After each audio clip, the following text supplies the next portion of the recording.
but do it scared. You will never have all the answers. Yeah.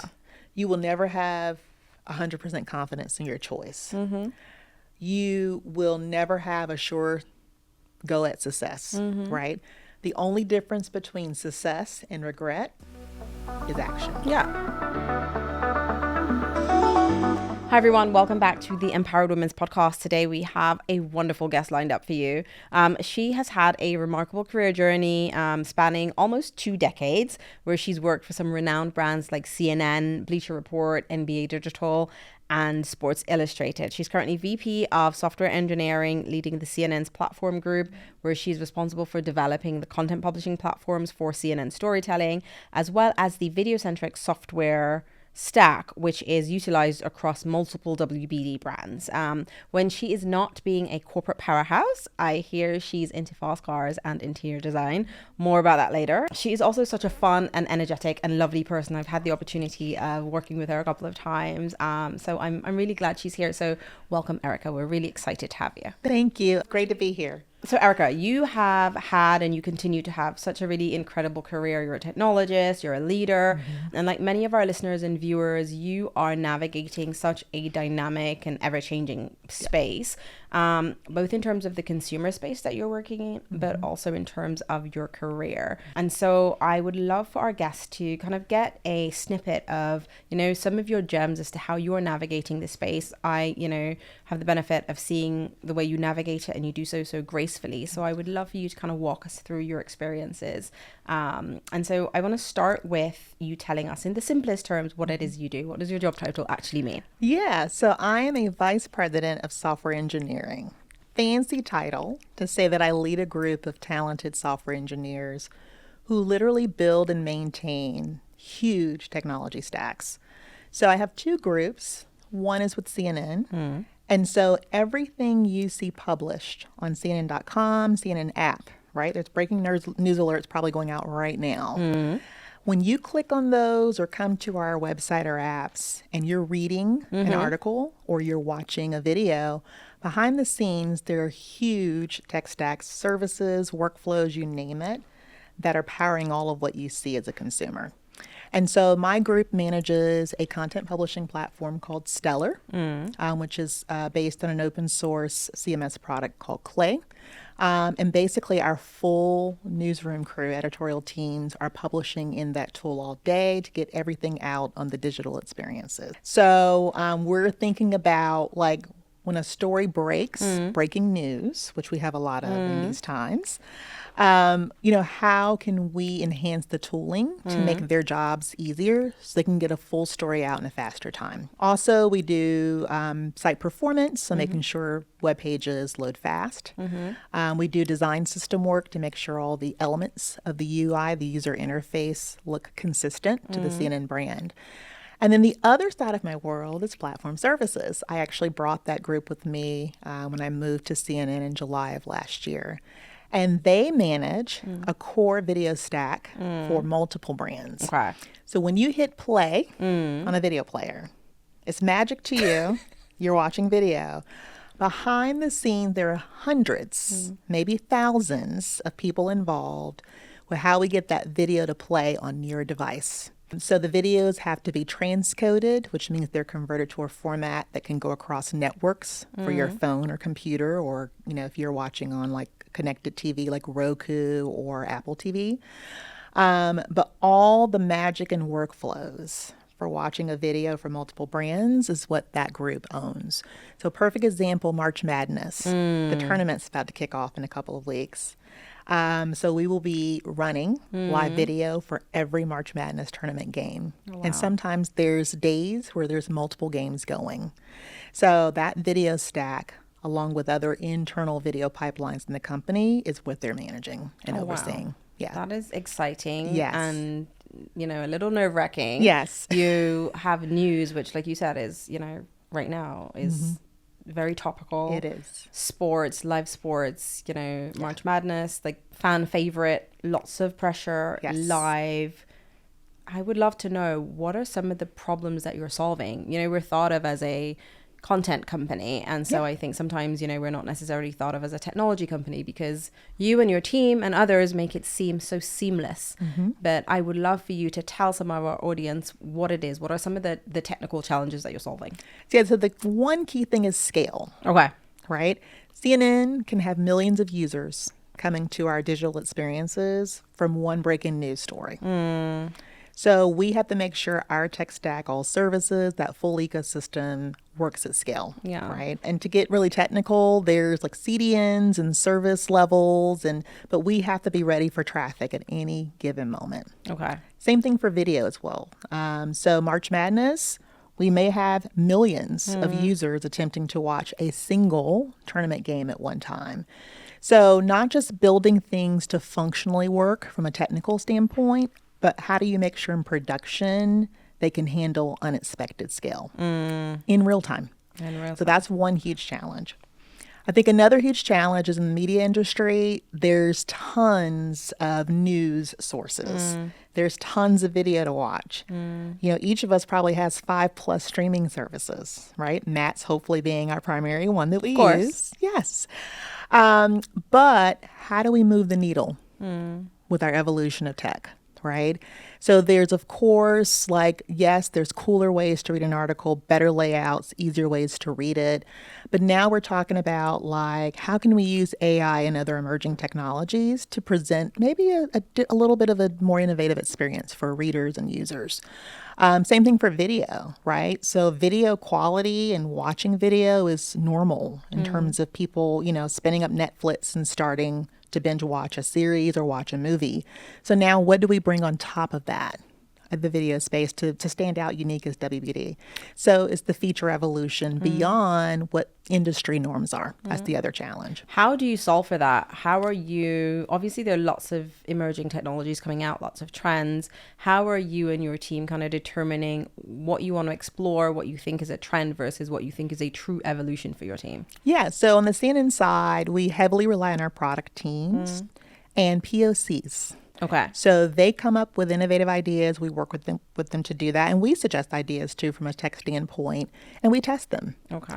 So we've had tiger teams focused on AI and machine learning, or we'll do an editorial workshop with some of our journalists and video journalists to just see what are your pain points? How do we help you get a story out or a video published sooner than potentially our competitors in the news space?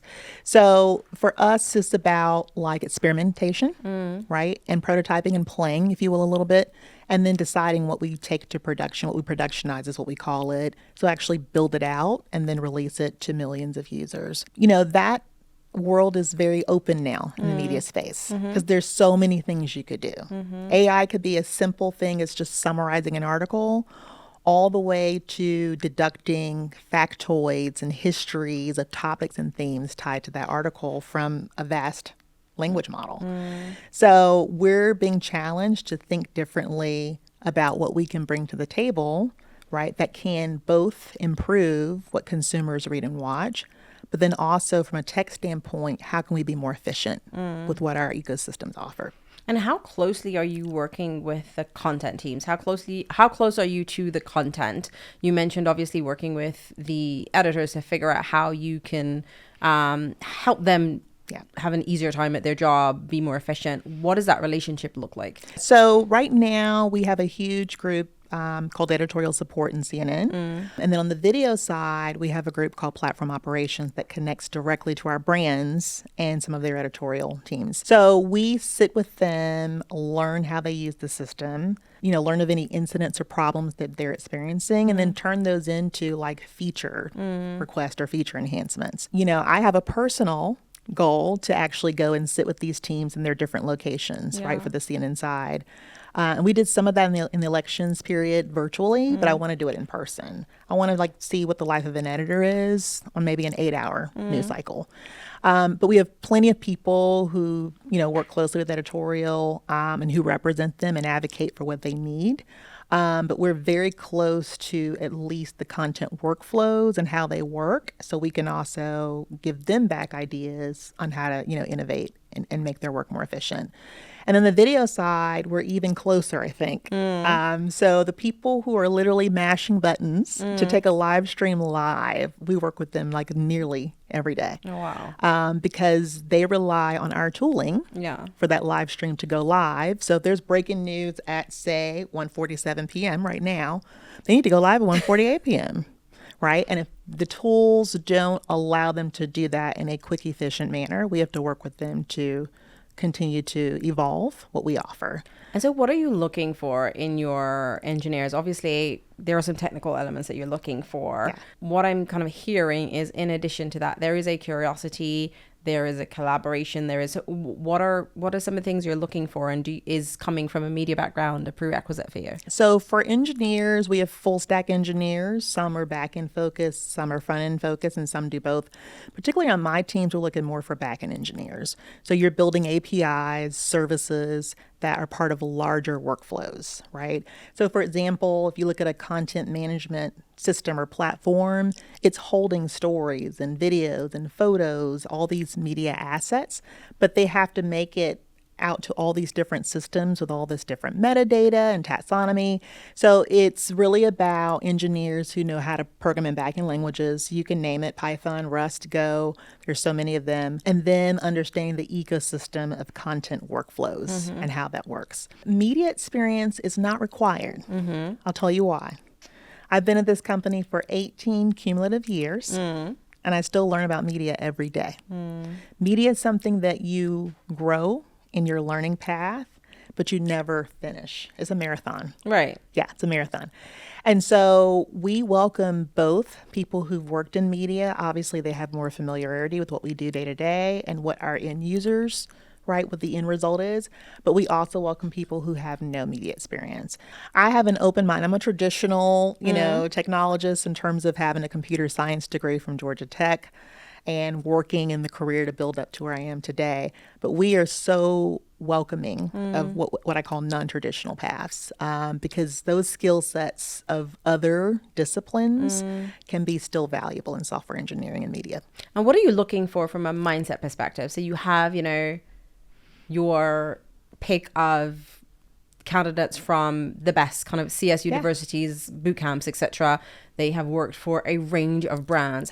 What is kind of your point of delineation? Like what is kind of setting someone apart? I'll tell you what I ask in my interviews. So I don't do normal interviews. Okay. I don't do normal questions. Okay. How long have you worked in Python? I go, tell me about a project that almost broke you. So I want to see how far they've pushed themselves. Yeah, that's a great question. In terms of like a challenging, huge project. So that's number one. Number two is being ready to dive into something and learn as you go. You will not have all the facts up front. You may have 50% of the project requirements and a hazy understanding of what the delivery timeline is. Are you ready to go day one to start somewhere and kind of define your path as you go, right? And so sometimes in interviews, I'll throw crazy scenarios at someone, and just see how they think through it. There's no right or wrong answer. It's how do you logically approach it with uncertainty. Yeah. And that is our industry. Yes. Ever changing, really dynamic, uncertain. It is. Yeah. And then I'll say the third thing we look for is soft skills, right? So even though we're coding as software engineers and delivering software every day, we still have to work well with each other. Collaboration, open-mindedness, being creative, not necessarily always being stuck on your way of doing things, right? You have, and that's media too, right? Our fans, if you look at the variety and diversity of our fans, that has to be reflected with the way we think. Yeah. So people who are just not like, hey, I know how to build a piece of software, I'm going to do it this way, but they're open to seeking other paths, other approaches, or even something new that they have not done before.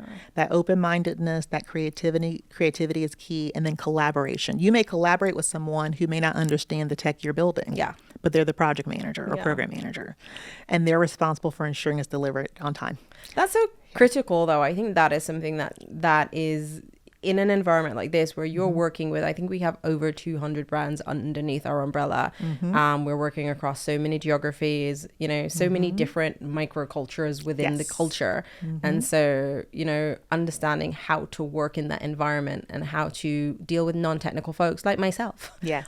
All day and not be frustrated by that and communicate in a way that they're able to digest the information you're sharing. That's pretty critical. It is. So guys, I'm going to pause the conversation and take a minute here to ask you to like, subscribe, and leave a comment if you like what you're hearing and you are a listener of this podcast. It will do so much for us in reaching other women, so we can share the wonderful work being done by the women across our industry.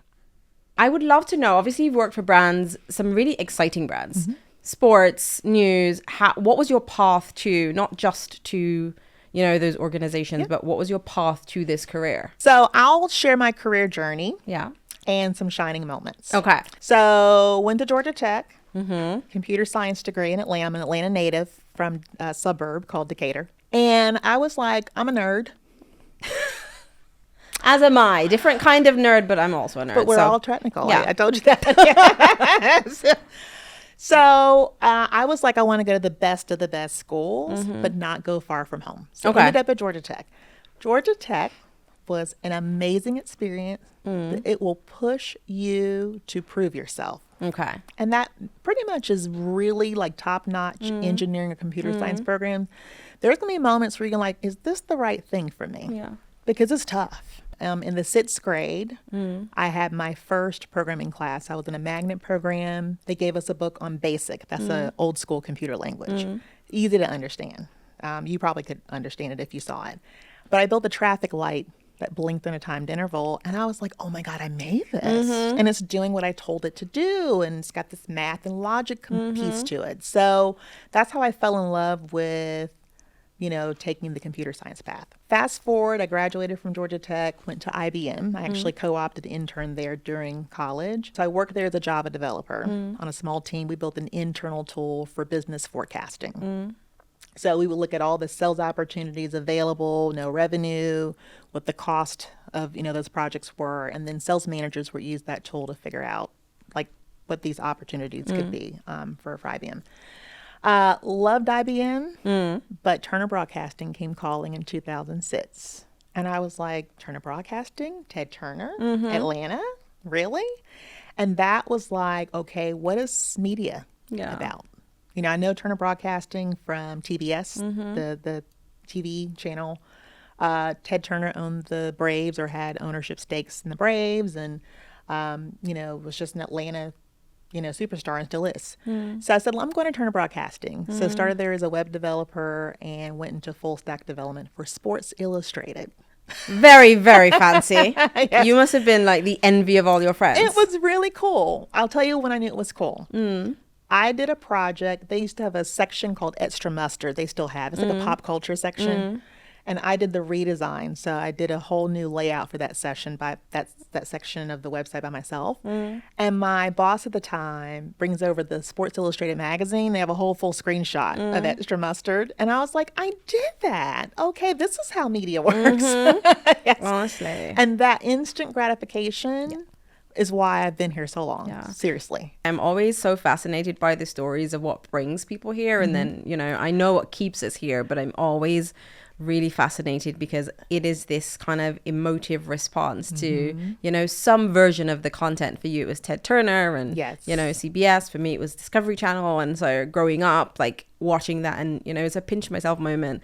And so I think, I'm always fascinated. Sorry, continue. Yeah. And it's amazing too, because I'll continue my story, but as the journey grows, the company changed. And so we went from Turner Broadcasting to Warner Media. So I was with Sports Illustrated for 2 years. And then moved to NBA Digital. That changed my life. Are you a sports fan? I am a mediocre sports fan. When you work in sports, you know sports, but you almost don't have to be a sports fan because you're going to live and breathe it anyways, right? So I went to be a senior developer there and then took a slight divergence to join the ad tech team supporting multiple brands. I actually left the company for 4 months and decided to come right back because I missed media. We have a lot of boomerangs. I missed media. Yeah. I didn't have the excitement with where I went. It was a great opportunity for growth. It's just the excitement wasn't there. Yeah. So I came back as an engineering manager for NBA, so back with NBA again, and I was an engineering manager for the NBA team sites. So all 30 basketball teams. Oh. Yes, we built a shared CMS based on Drupal for them. That CMS, by the way, still lives on today for the sports brands. So my footprint is still there. I passed the torch to wonderful people I hired, and they now are leaders, to this day, leading that product. NBA was absolutely amazing. Did you get free tickets? Occasionally, we got a few little, yeah. The league did offer some great benefits for, the people who worked hard. And of course, we tried to divvy those up and share the love, of letting everyone enjoy it.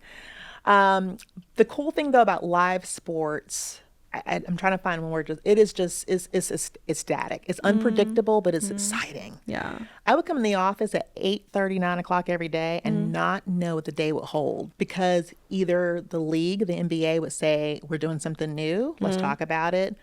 Or there was just something going on during the season of sports, or playoffs was coming, or just some sort of league announcement. It was just that thriving machine of sports that just kept going. And to be a part of that, it was just fascinating. Yeah. Absolutely fascinating. Honestly. So I became a director while with that group, and then helped with like cross-platform back-end systems. NBA League Pass was another big product that I was part of. So that's where you could watch the live games every night. Very familiar with it. Yeah. I live with someone who is obsessed with League Pass too. with all things the NBA. Yeah. So that was fun. That's where you learn how video works at scale with millions of people, tied to a subscription product. So there's commerce, there's video, there's content publishing. It's all the things wrapped into airing a live game online. How much do you feel it is necessary for the folks that join your team to have an interest in all of those different components that come together to create this business? I think the key thing is especially with media, live sports, news, even entertainment, there's not a single facet that you will work on. You will end up working on many areas. And in terms of the interest level, you either can have it or it will grow, right? The one thing that I learned, and this is probably part of my story of becoming a VP, so if you step away from the tech, everything's tied to business goals, revenue drivers. Yeah, why are we here? Correct. So a software engineer could be adding what we call an ad tag to a page to show a banner ad for a sponsor, but that sponsor might be paying $5 million for that spot, right? And so now it's not just I did a thing as an engineer, it's working. It's if it doesn't work, we lose money. And it could be a significant revenue loss. So that's where when I was an engineer, and that's why I decided to become a manager and then move on to the other roles, I wanted to see the whole picture. Yeah. Not just I built a feature or I built a website section or I built a new, content publishing workflow. I want to get into the product side to help determine the roadmap. I want to understand how to calculate, revenue and cost. I want to get even in on the pitch side where we're meeting with our stakeholders, whether it's internal brand stakeholders or external partnership leads. Like, how do I get up to that level to help influence some of the decisions made on the tech side? So that's what kind of led me down the road of, MBA. I became a tech product manager. I led a tech product management team. And then the pandemic came. So our relationship with the NBA changed. I'm sure you can read about that in the press. And so I decided to go to Bleacher Report in 2020. And I was a senior director then. I took over their live video engineering teams. Bleacher Report, we had purchased the company, but we never blended the technology stacks. And so now it was time for them to use the shared video technology. So I spearheaded that effort in 2020. That's exciting. Yes. And Bleacher Report is a wild sports brand. I'll tell you something funny. I went to my first Bleacher Report executive presentation. That deck probably had 100 emojis in it. And I was like, is this okay? because I've never seen emojis to this extent, but it reflects their fans. If you go on Bleacher Report's website or app and look at the user comments, it is emoji crazy. That's the spirit of the fan. So I was like, wow, it has bled into, how we work. And then fast forward to where I am today. So 2020, I took over the platform services group, 2 of the teams within the bigger team. And then fast forward 2 years later, I took over the whole org of platform services. So wow, that's quite a big jump. I want to talk about that fear and uncertainty that you mentioned, because, good segue. Our next section is about leadership, but I want to talk about that. Like, where do you think that was coming from? So here's the thing. When you are a technologist, most technologists, we're all super intelligent with logical things. Yeah, it's a different type of intelligence. When I became a VP, I had to build a P&L, a profit and loss statement. I do not have an MBA. I do not have a business background, but I have to account for cost for people and software in a spreadsheet and make it make sense. And so that's the part where I was like, I've never done this before. I will try. But I realized when I started down, like making my first P&L, it wasn't perfect. But I said, I'm going to go ask other VPs who've done this before and get some tips and tricks and just take a run at it. Yeah. And after a few iterations, I was like, okay, I made my first P&L. Yeah. So that's not something I'm learning in computer science. Yeah. It's also very logical, though. Yeah, it is logical. But then there's also the executive strategy part of it.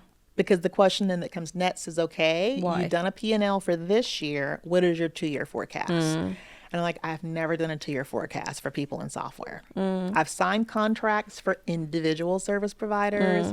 I can tell you what we're paying for those contracts, but I've never forecasted what we need.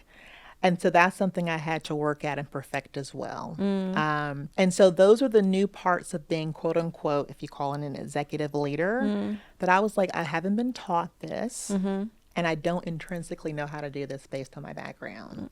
So how am I going to get through this? But it's just like anything in life, right? Fear and doubt are signals that you need to change, pivot, and look at things differently. We can't let those be signals that give us imposter syndrome or tell us we can't do it. Absolutely. Right. And so that's the key. And to this day, I've been a VP for, since 2020 by title. I'm still learning business strategy. It's still something that, again, I have not been educated in. My whole career has not been based in it. But now I'm being asked questions like, hey, we're doing a new project. How many additional team members do you need? And by the way, we don't quite know what the project is yet, but you've got to take a good guess. Yeah. So that's part of the decision making you have to gain more confidence in as a quote unquote executive. And you know your work well enough to know, like you said with the example you shared earlier, based on what they're estimating they're going to build, how many engineers it's likely to take you, how long it's likely to take those engineers based on their skill set. And so you can kind of work your way backwards. I'm curious to know how you deal with or dealt with the transition from, you obviously became a software engineer because you like engineering and you like what's involved in being an engineer. This is obviously different and you're doing less of it. And so one thing I notice when folks move from being an IC or a manager to that next level, they miss the doing, or they find the transition really tough, because sometimes you think of your work product as the output versus the output of your team. So can you talk a little bit about that? I think for me, even as a developer, I loved coding, but I didn't stay at my desk 8 hours a day. I was nosy. So I would go to other people's desks, designers, people who are just in other areas of the sort of quote unquote software delivery pipeline. And I gained interest in things beyond just writing code. At the IC level, yes, you're giving kind of a task or an area to own, and you have to functionally finish what's expected. There's a deliverable that can be quantitative, and there's some qualitative components too. When you are leading or managing, whole different ball of wax, right? Because now you're having to direct and influence what's being built and how it's being built. You also have to make decisions to advocate for your team, but also grow your team. And so for me, I found it a natural fit because I wasn't at my desk 8 hours a day, right? Yeah. I'd be in my boss's office just asking questions out of curiosity. Hey, so what's on the docket for next year's? And that would be something I correlate back to my What you're work as an doing. IC.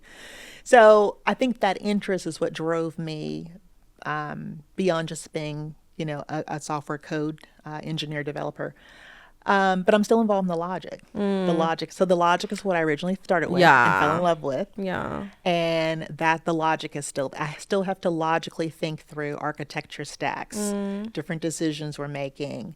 If there's a release deployment pipeline or some process that we've had that is maybe not where it needs to be, we have to all logically understand it and think through how do we improve it. So the logic is still there.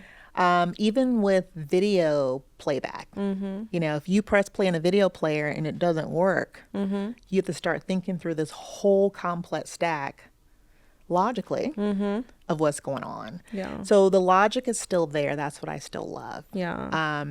And so I let the experts write the software code. Yeah. The other thing too, like I was what I call an old school programmer. In today's age, there's a full ecosystem. There's GitHub, there's, automated scripting, automated test cases. It's a more robust role now to be an engineer. So, you still have to go beyond writing code as an IC. Absolutely. But I'm in love with the logic, but also in love with how do we as a team and org do our best and deliver what we know we can. How do you coach your teams who are making that transition? So members of your team who are finding a tough time quantifying their impact.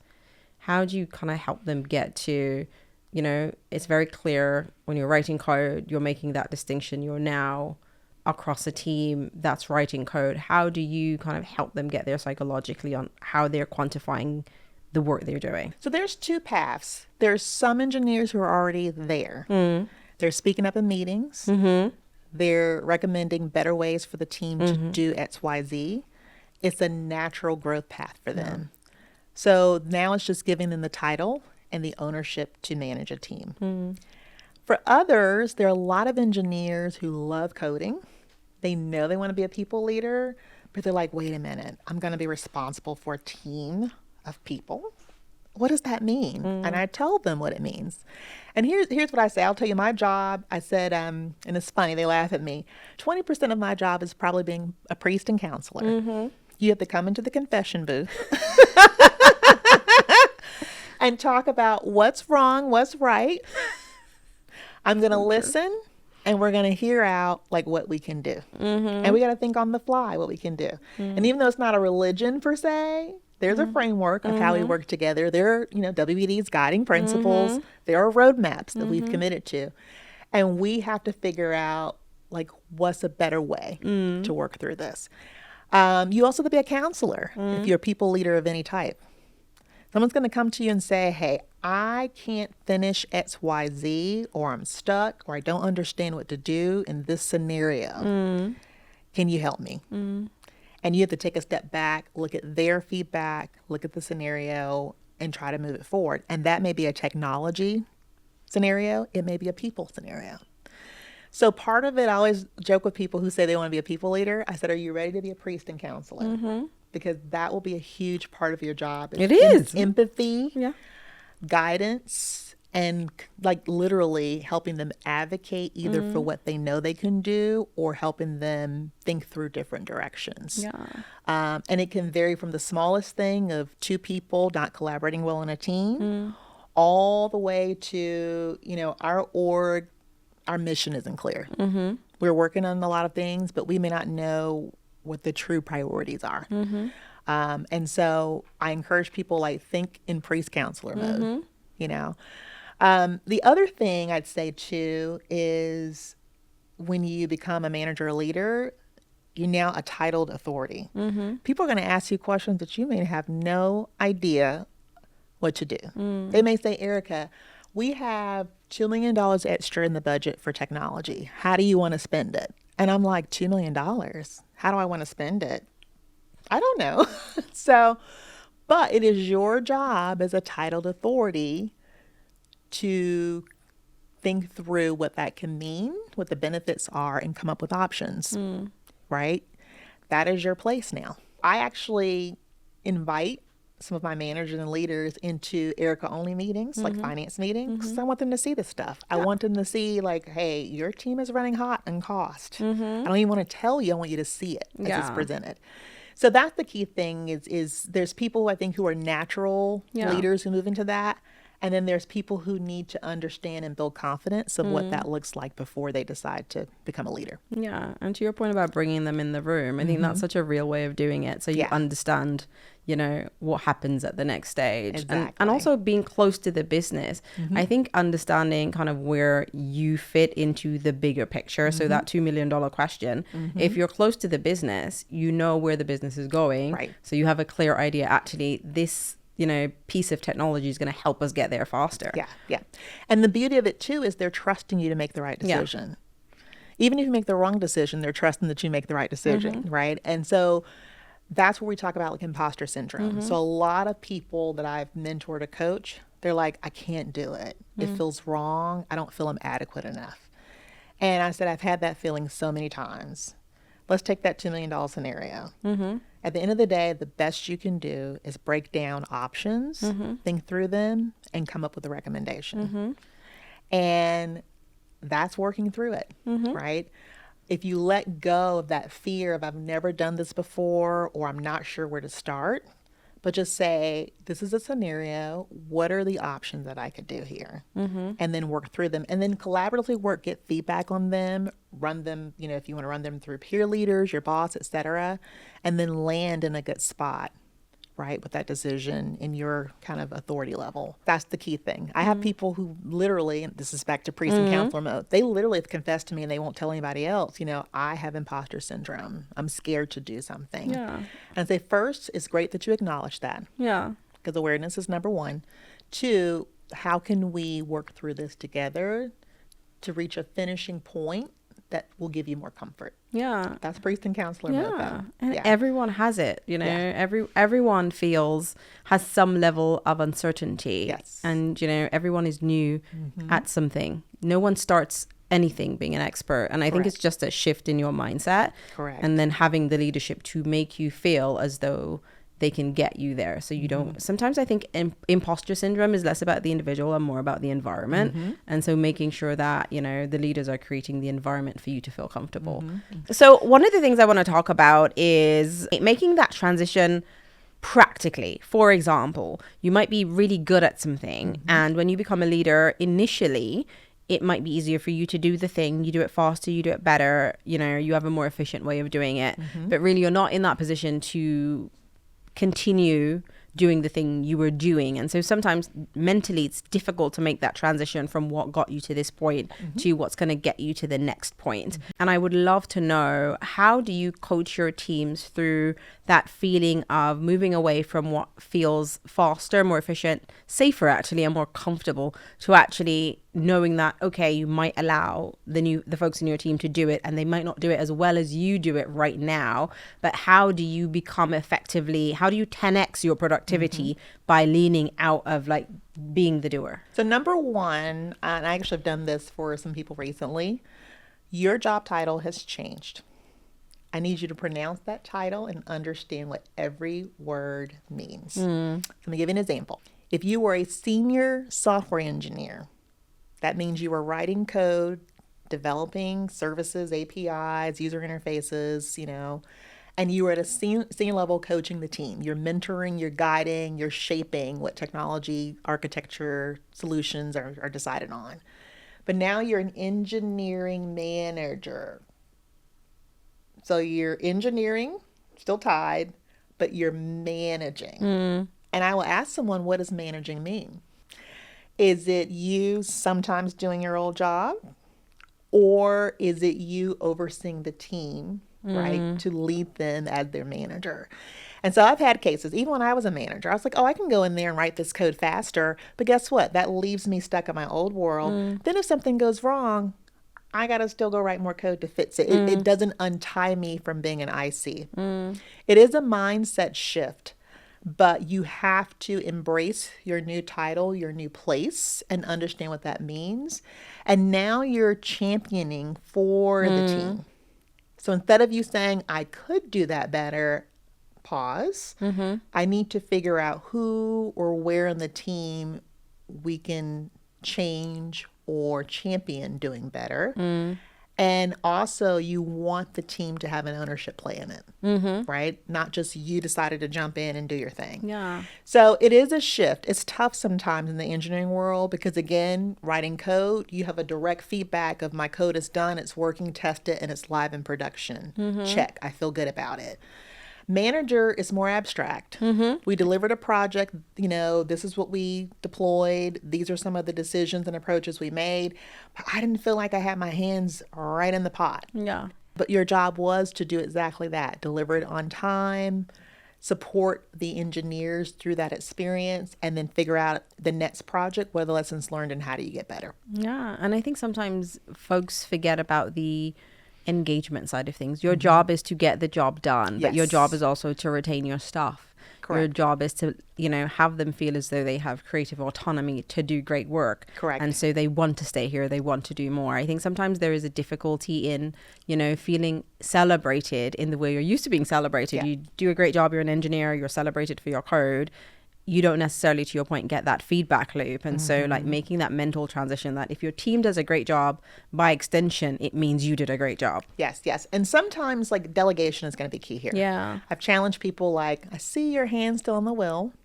Have you delegated to other drivers, right? And even that prompt will help them rethink what they're doing now versus what they need to do, which is pick another lead who is a software engineer in IC to take over, right? And sometimes it's just delegation. And what'll happen is you'll find people trying to do their new role in their old role, and the new role is getting shortcut. Yeah. And so then things may drag or fall behind, and you're like, we got to get you out of the old role because the new role's not getting enough love, right? Enough of who you are. So delegation is also the other key piece. And sometimes, again, just the prompt to say, hey, someone else should now be doing that. Let's talk about how that works. That starts the conversation. Yeah. And the fact that you're having that conversation with them, I think that's the thing. You are aware that, hey, I've noticed that you're... Yes, yes. So that is key. Leadership obviously is a really complex topic. I would love to know, what are some of the key qualities that you kind of take forward in your own leadership style? I think maybe I'll name 3 that are really key. And I've learned this from my past leaders who were my bosses. I think 1, empathy. You have to listen and understand. That is so important with connecting with people, right?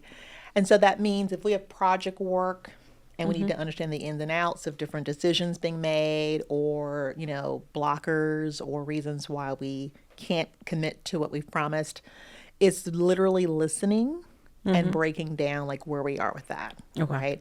As leaders, it is always our job to listen and get feedback, right? To then advise and guide, right, on what we can do. Number 2, I think, is going to be always staying aligned to business needs. You have to put the personal aside. That's a tough one as well. It's tough. Yeah. Because you may have a different opinion on a tech decision, a strategy decision, but you have to disagree, but commit and align. And so it is about the company and where we're going. And it's my role to advocate for that. And you have to also influence peers and your teams to align with you. That's a tough one. It is tough. It's And so critical. Some leaders struggle with that, I'll be honest. They can commit personally, but they may not be able to bring along their teams. Yeah. It's such a critical leadership quality because I think, yes, one for yourself, so you're moving forward, but I think your energy and what you bring to your team is contagious. They're looking to you to see how you react, how you feel about something to determine how they're going to show up. Yes. And so being able to know that, hey, I might not necessarily agree, but this is the direction we're going in and it's the best decision for the business. Yes. In a way that feels authentic. Correct. And then the third thing I'd say is you have to foresee the future. The biggest question I get asked and always get asked is what's next? even if the business hasn't decided what's next, the teams who, I lead want to know, Erica, what do you think we should be doing next? So that may mean like laying out potential roadmaps. That may mean laying out different options or different priorities until the business needs are known. And so the leader, you have to take that on, that piece on sometimes, because your teams can do the work. They know what's coming up for the next 2 weeks, but they want to know what's the next 6 months about, what's the next 12 months about. And so you have to shape that for them. That's our job as leaders. So that's going to be the other critical piece. Sometimes like, P&Ls or some quantitative measures take place. Sometimes it's qualitative measures. But we do have to be able to kind of lay down in writing like what's next or what are some options for what could be next. Yeah. And then I'll add a fourth personal one. You got to have some fun. Right. You have to have fun. Today I had an office hours. We do monthly office hours for my full org, which is about 70 plus people. I think we had an attendance of over 35, at least half. Oh, wow. And we tried something new today. The last 10 minutes, I had someone showcase their talent, which was playing the piano.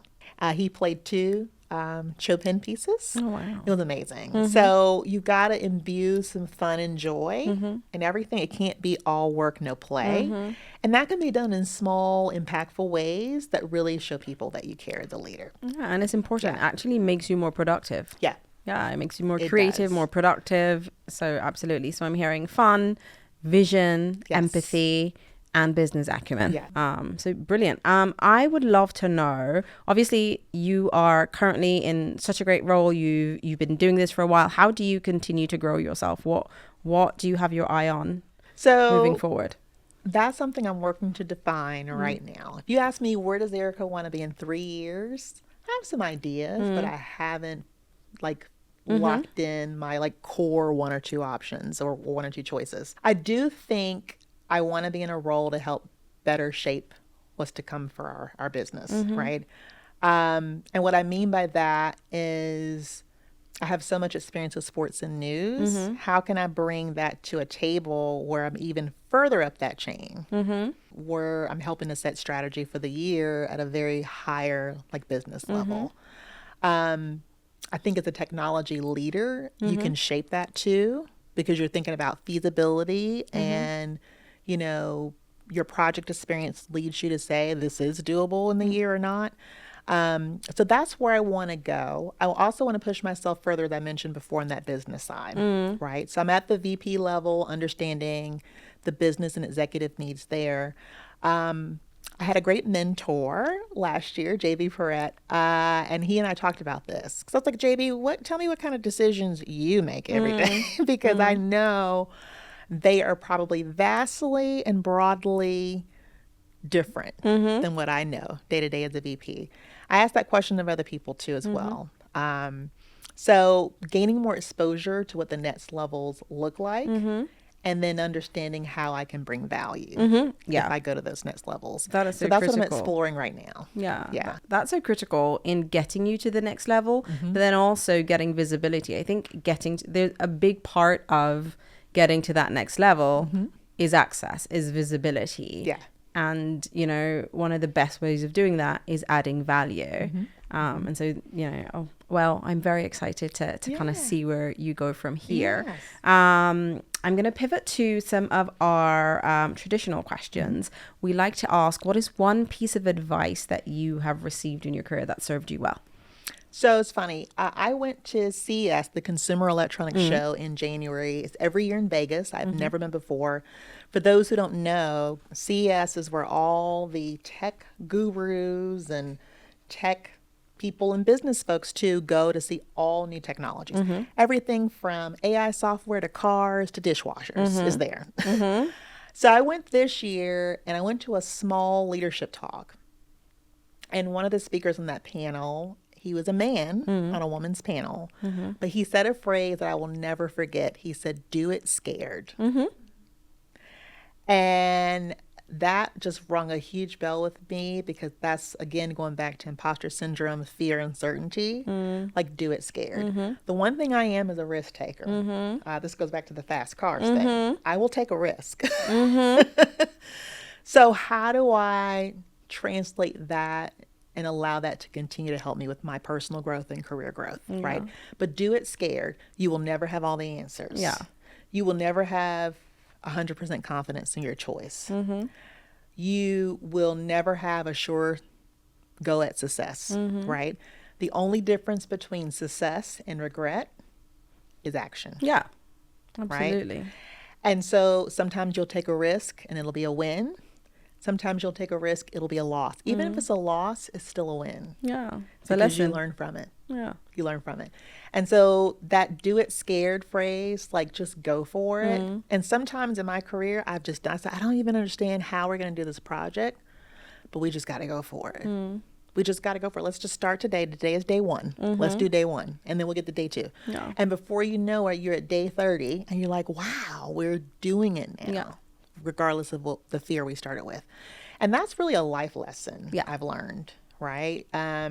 We talked about earlier reaching certain, ages and how as you age and mature, you have less fear.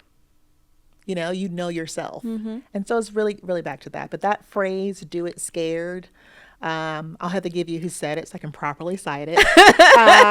But that phrase stuck out to me. I was like, that is perfect. Yeah. Perfect. That is such a, like you said, that's such a life lesson, a mantra for life, because you only ever regret the things you don't do. Yes, you'll learn from the things you do, and you might have bumps along the way, but most times it's that moment of, oh, I wish I had, that you regret the most. Right. What are you watching, reading, or listening to? You can answer one or all. This is the fun part. Yes. So watching White Lotus season 3. Of course. I watched season 1 and season 2. It blew my mind. The show starts out in the sense of normalcy with these characters and plot lines, and it goes way left. So I love White Lotus. Yeah, me too. I said one day maybe I'll go to these hotels and stay. Right. Yes. Honestly. Yeah, I think it's 4 seasons, is the brand. But this Thailand location, I'm like, wow, maybe I should go there. So that's watching. Reading. So I travel a lot for work and personal reasons. One of the things, I love history. That's another love. One of the things I've been doing is every time I visit a place as a tourist, of course, I'm getting the touristy view, but I want to learn about that history of that place and how it relates to me. Yeah. So I recently went to St. Lucia for a group birthday gathering. I've been to the Bahamas, Dominican Republic. I haven't been to any other islands, I don't think, in the Caribbean, but I'm reading a book. Have to go to Jamaica, obviously. I have not been there. I'm putting it on the list. I'll put it on the list. But I'm reading about the history of the Caribbean. When you go to the Caribbean, there's different islands, and you're like, why is this island have a French background? This island has a British. So I wanted to piece it all together. And it's funny, it all ties back into the same global world history. Yes. If you think about it. So colonial imperialism, of course, different ethnicities and groups and oppression and all that. So I'm reading a book about the history of the Caribbean. The next book I'm planning to read is called Love and Whiskey by Dawn Weaver. She's a Black lady who owns Uncle Nearest, the whiskey company. Oh. $1 billion company. Oh, wow.